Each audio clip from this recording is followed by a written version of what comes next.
I'm at the Asian restaurant Enya in Miami. This is a place where the top foodie YouTuber Strictly Dumpling went to eat. So let's check it out.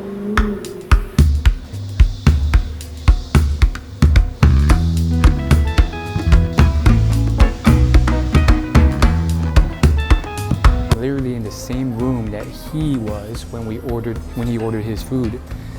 So he did a whole video on best Miami eats, and this is one of the spots he went to. I'm ordering one of the same things he did, the Biang Biang noodles. Now, it's actually a lot smaller than he makes it look in his videos. It's kind of like a fancy, ritzy restaurant. It's definitely Asian fusion because they have ramen and Chinese food on the same menu. So it's like kind of like a fusion, and then there's all this like supreme stuff. So it's definitely more of like an Americanized, but authentic kind of Chinese restaurant. Wow, there's all sorts of good stuff in here. There's bok choy, there's the spice seasoning, there's sprouts, some chives. Gotta try this. It really reminds me of in New York City, you could get like something like this. Not as fancy, but similar quality in Chinatown. But here you really have to go out and spend to get something like this, whereas you could get it affordable there. But really excited. I missed this. Let's try it out. Oh, delicious thing. Vinegar soup really hits well with the smooth, substantial spice.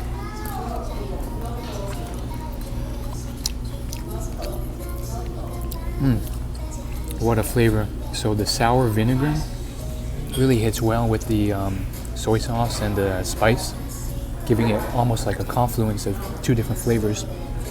Then you got these substantial noodles, giving it some more flavor.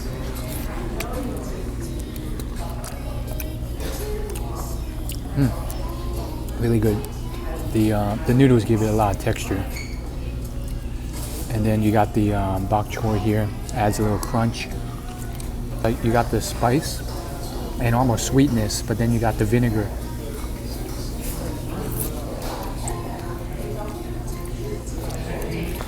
Alright, so they were out of all dumpling and gyoza items, so I could not get the sweet and sour dumpling soup that Strictly Dumpling did, but that's fine because I get to try something different than he did.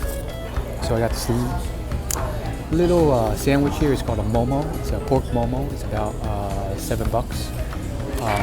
So it's about the size of your hand. I mean, the perspective is a little off because I'm up close, but this is how big it is. Not too big. Let's try it out.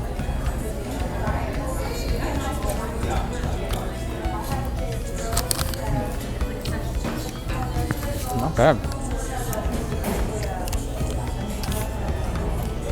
I'll tell you straight off, the seasoning on this is clearly Chinese. Like, that's a very distinct Chinese type of seasoning on the pork. It's flavored that way. The bread is soft, not toasted, maybe a little bit toasted. Let's try one more bite.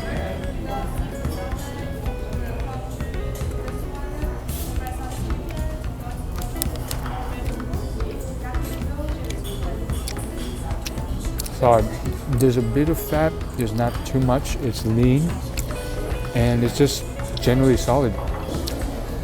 So I would recommend it. Give it a 4.5 out of 5. I'm here in front of Sandwich in Calle Ocho. This is a top spot. I'm talking top spot that's recommended as a Miami eat. The line was out the door, so I actually ordered online and came back about 30-45 minutes later to pick up the food. So what I got was obviously a Cuban sandwich.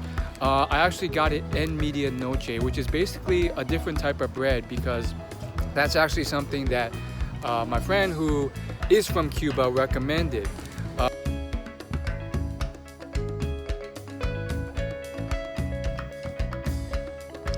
All right, here we go. The restaurant's in the distance. We got this nice little panini sandwich here with pork, cheese, pickles, and ham in it.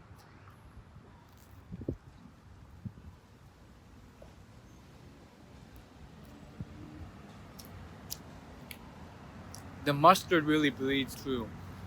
My first bite was mostly the bread which definitely has been crisped, and then some ham and mustard.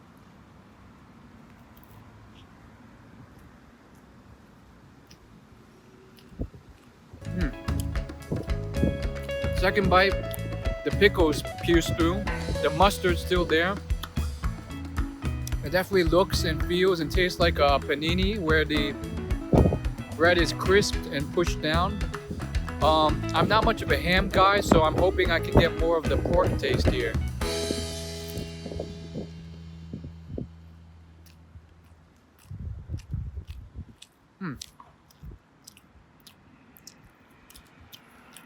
Not bad at all.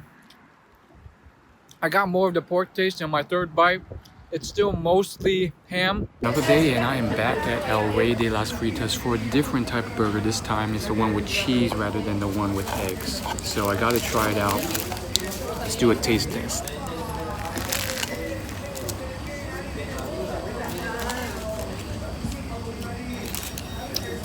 Not bad. Now the beef, the meat really kicks through.